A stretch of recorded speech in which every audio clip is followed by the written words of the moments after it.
Yang bikin susahnya itu, misalnya gini, jam 12.54 sampai jam 15.37. Nah kayak gitu loh. Cara ngebaca itu jadi di belakangnya itu nggak nol ya. Nggak nol. Nah kalau aku tuh bilangnya, omatase itashimashita, tempura ni narimasu. Udah, gitu aja. Udah gitu. Udah, habis. Jadi ada juga orang yang bilang, omatase shimashita, tempura ni narimasu. Ada juga yang Terus, bilang goyukuri dozo. Ada juga yang bilang tempura desu. tempura desu. Ada juga.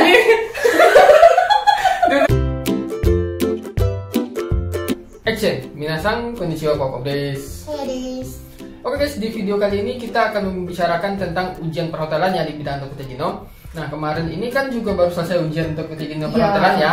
Nah jadi di sini kita akan nge-review ya, bukan kita sih tapi Ayah ya. Ayah akan nge-review ya gimana sih ujian Tokutegino itu versi Ayah. Karena mungkin yang versi gue itu udah pernah ya mungkin teman-teman lihat ya. Nah jadi sekarang mungkin akan di-review oleh Ayah dari sudut pandang Ayah ya. Kali ini aku yang bakal ngomong. Jadi Ayah yang bakal nge-review ujian perhotelan di Tokutegino di bidang perhotelan ya. Nah, jadi dimulai dari mana? Dari awalnya? Dari awal pas datang deh dulu deh. Dari awal datang ya? Dari awal datang. Kalau misalnya pendaftaran udah pasti tahu dong semuanya gitu kan. Soalnya kan udah dijelasin di video sebelumnya sama Sepau. Nah, kalau pas datang itu, aku kan sebelum ujian itu aku nanya-nanya dulu sama Pak gitu. Ujiannya kayak gimana sih? Stepnya kayak gimana? Kira-kira nanti gimana kalau di dalam gitu kan? Tapi aku bener-bener nggak nyangka loh pas baru masuk itu. Biasanya kan kalau kita ujian pasti kita nyari nomor ujian dulu kan, nomor ujian. Nah kita lihat nomor ujian, kita duduknya di mana. Biasanya kan kayak gitu tuh. Nah ternyata pas aku baru masuk, itu nomor ujiannya nggak ada sama sekali tertempel di meja. Di meja itu nggak ada. Nggak ada sama sekali. sekali. Ingat, udah lupa.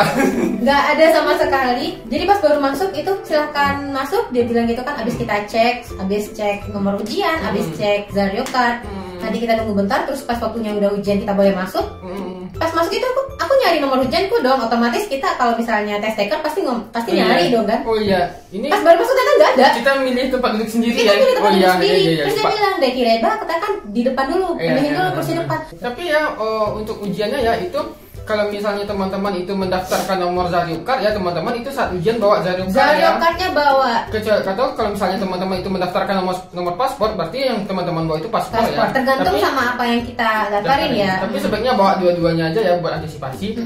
Terus juga ya untuk nomor ujiannya itu yang disediakan oleh ini pihak ujiannya kita bawa itu harus didaftarkan, bukan didaftar ya, harus di print sesuai dengan bentuknya hard copy ya. Iya, hard copy segede gini loh yang emang A4.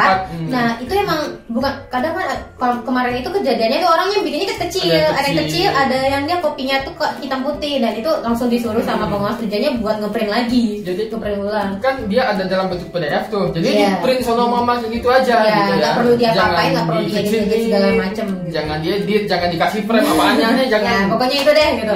Waktu itu kan aku udah nanya-nanya sebetulnya sama Sepau gini, ini gimana sih gitu kan. Oh dia tuh kita nggak pakai kertas segala macam, kita emang cuma pakai tab aja ya. Ternyata emang bener ya, tabnya ada, tabletnya ada, itu emang udah ada di atas meja gitu kan, iPadnya gitu loh. Pas baru duduk itu belum boleh ngapa-ngapain, duduk aja dulu gitu. Cuman ada beberapa orang yang emang mungkin dia udah pernah ikut sebelumnya, aku nggak tahu. Duduk dia langsung input, dia langsung sign in. Alhasil dia udah masuk ke menu buat ngisi passcode, dan itu pengawasnya langsung nggak suka gitu kan, nggak boleh ya. Emang sih nggak bakal digagalin, tapi tetap aja gitu kan, hal ini nggak boleh dilakuin karena belum ada aba-abanya. Harus gitu. mengikuti prosedur. Kita harus ngikutin prosedurnya dulu, stepnya gimana dibilang sama si pengawasnya, kita ngikut. Pas kalau misalnya udah masuk sign in-nya, udah nomor ujian udah diisi, nomor tanggal lahir, masuk ke menu passcode, masukin passcode yang ada di papan tulis dia taruh ke papan tulis. Nah, udah masuk di sana, nanti baru bisa ngambil foto. Pas foto itu ya ampun jelek banget. Ambil kameranya dari bawah gitu ya. Kayak foto bapak-bapak gitu, foto kayak. Ini tabnya di bawah ya, terus dagu kelihatan. Dagu kelihatan, ini belahan dagu kelihatan banget ya ampun, aduh bikin malu. Ya udah gitu kan, kita lanjut. Kalau soal kemarin itu kebanyakan isinya itu adalah mengenai istilah-istilah di perhotelan. Yang keluar tuh misalnya kayak overbooking atau re-entry atau registration. Itu dalam bahasa Japanese ya tulisnya, pakai katakana gitu. Ada yang registration, iri check-in gitu loh. Ada yang macam-macam deh pokoknya, dan emang kita harus tahu. Salah satu contohnya kalau misalnya pertanyaan kemarin itu ya, Haiboru itu Haiboru itu adalah minuman yang terdiri dari whisky dan air. Dan jawabannya itu kan di bawah kan ada tuh apakah benar atau salah gitu.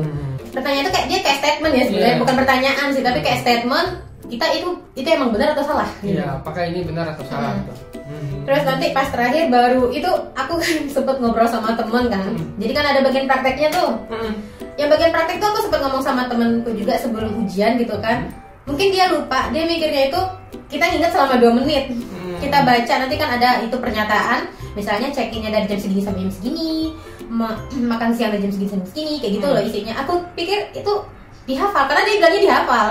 Mungkin dia lupa. Aku waktu itu Siponya juga bilang dibacain kok gitu kan. Ternyata emangnya dibacain. Aku udah panik duluan. Jawabannya udah disediain ya, tinggal ngebacain aja ya. Jadi misalnya gini, kan kita udah baca nih dalam 2 menit kita baca. Misalnya check-innya berapa, check-in jam berapa, check-out jam berapa. Itu udah ada namanya gitu kan, mau ke Tokyo Station itu berapa menit, pakai Chikadachu berapa. Itu udah ada detailnya.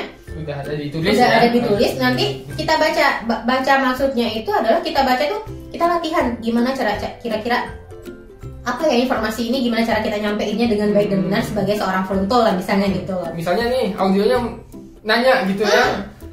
Check-in jika nanti kara desu ka? Ya, kalau kemarin itu dia bilang gini, Yushokunya jam berapa? Dia bilang gitu. Yushoku dari jam berapa? Yushoku dari jam berapa sampai jam berapa? Yaudah aku jawab gitu. Yang bikin susahnya itu, misalnya gini, jam 12.54 sampai jam 15.37. Nah kayak gitu loh. Cara ngebaca itu jadi di belakang itu nggak nol ya? Nggak nol. Kalau misalnya kita bilang kan Juniji kara Sanji made, bisa juga gitu. Juniji kara Jugoji made, bisa kita bikin kayak gitu kan. Tapi ini enggak, Juniji Yongjugo pun misalnya gitu, Juniji Yongjugo pun kara dan sampai ini gitu. Jadi kayak gimana ya? Kayaknya dilihat itu cara kita pelafalan kita gimana gitu, dan ngawasnya bilang jangan lupa senyum. Iya, dia senyum ya pas jawab itu. Soalnya kan wajah kita direkam sama suara itu direkam. Dia bilang gini, kalau misalnya kita namanya kerja di hotel, itu kita adalah gimana ya, muka pertamanya gitu dari hotel tersebut gitu. Otomatis kita harus ngeliatin kalau kita ramah ke tamu. Makanya harus senyum. Soalnya tiga jenis ya, kalau nggak salah ya, fronto, restoran, sama satu lagi apa ya? Terakhir itu emang iya, misalnya improvisasi gini. Kan, iya, kan?